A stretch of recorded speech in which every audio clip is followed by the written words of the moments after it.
செய்தி. பரந்தூர் விமான நிலையத்தை கைவிடுவது தமிழ்நாட்டின் வளர்ச்சியை படுகொலியில் தள்ளிவிடும் என தமிழ்நாடு அரசிற்கு திமுக தலைவர் மு க ஸ்டாலின் எச்சரிக்கை விடுத்திருக்கிறார். அற்ப அரசியல் காரணங்களுக்காக தமிழ்நாட்டின் நலனை அடகு வைக்கக்கூடாது என்றும் அவர் தெரிவித்திருக்கிறார். அது குறித்த ஒரு அண்மை செய்தியை தற்போது பார்த்து வருகிறோம்.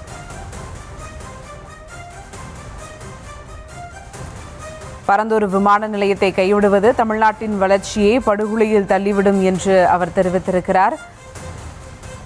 பரந்தூர் விமான நிலையத்தை கைவிடுவது தமிழ்நாட்டின் வளர்ச்சியை படுகொலியில் தள்ளிவிடும் என்றும் தமிழ்நாடு அரசிற்கு திமுக தலைவர் மு க ஸ்டாலின் எச்சரிக்கை விடுத்திருக்கிறார். மேலும் விவரங்களோடு இணைகிறார் செய்தியாளர் பாரி கார்த்திக். வணக்கம் பாரி கார்த்திக், விவரங்கள். வணக்கம். இன்றைய தினம் தமிழ்நாடு முதலமைச்சர் திரு ஜோசப் விஜய் அவர்கள் பரந்தூர் விமான நிலையம் தொடர்பாக ஒரு 110 விதியின் கீழ் பல்வேறு அறிவிப்புகளை வெளியிட்டிருந்தார். அந்த அறிவிப்பின் அடிப்படையில் பரந்தூர் விமான நிலையம் விரிவாக்க பணி இனி செயல்படாது என்று அவர் அறிவித்திருந்தார். இது தொடர்பாக தற்போது எதிர்க்கட்சி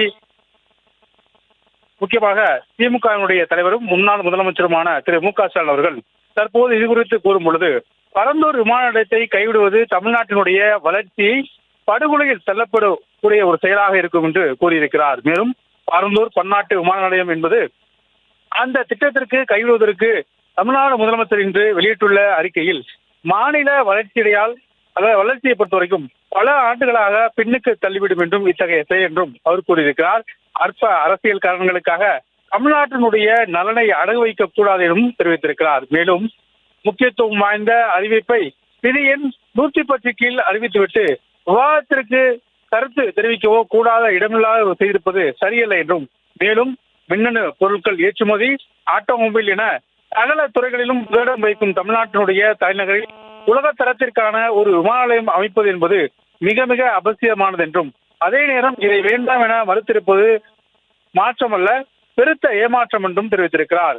சாத்தியமுள்ள அனைத்து மாற்று இடங்களையும் கவனமாக பரிசீலித்த பின்புதான் பரந்தூர் தேர்ந்தெடுக்கப்பட்டது என்றும், நிலம் கையகப்படுத்தும் பணி நிறைவடையும் தருவாயில் இருக்கக்கூடிய சூழலில் பல கட்ட பணிகள் ஒப்புதல் நிறைவடைந்த நிலையில் ஆட்சிக்கு வந்ததும் கட்டுமானம் விரைந்து தொடங்கப்படாமல் பல திட்டங்களுக்கு நாங்கள் வைத்திருந்தோம் என்றும், தற்போது அமைந்துள்ள புதிய அரசு மீண்டும் வேறு இடத்தை தேர்வு செய்யும் பணிகள் தொடங்குவதற்கு தமிழ்நாட்டின் வளர்ச்சி மிகப்பெரிய அளவுக்கு டிஆர்ஓபி ஆகிவிடும் என்றும் தெரிவித்திருக்கிறார். அதாவது டிராப் ஆகிவிடும் என்றும் தெரிவித்திருக்கிறார். மேலும் முதலீட்டாளர்களுடைய முதல் முகவரியாக திராவிட மாடல் ஆட்சியில் இருந்த தமிழ்நாடு அரசு தற்போது கடைசி இடத்திற்கு தள்ளப்படும் அபாயம் இருப்பதாகவும் ஸ்டாலின் அவர்கள் தெரிவித்திருக்கிறார். மேலும் தொழில்துறை வளர்ச்சி இல்லாமல் $1 டிரில்லியன் என்பது $1.5 டிரில்லியன் என பொருளாதார வளர்ச்சி இலக்குள்ள சாத்தியமே இல்லாமல் இத்தகைய சூழலில் தற்போது தமிழ்நாடு அரசு எடுக்கக்கூடிய இந்த நடவடிக்கை என்பது தமிழ்நாட்டின் தொழில் வளர்ச்சியை பின்னோக்கி செல்வதற்கான முயற்சியும் தன்னுடைய கண்டனத்தையும் அவர் தெரிவித்திருக்கிறார்.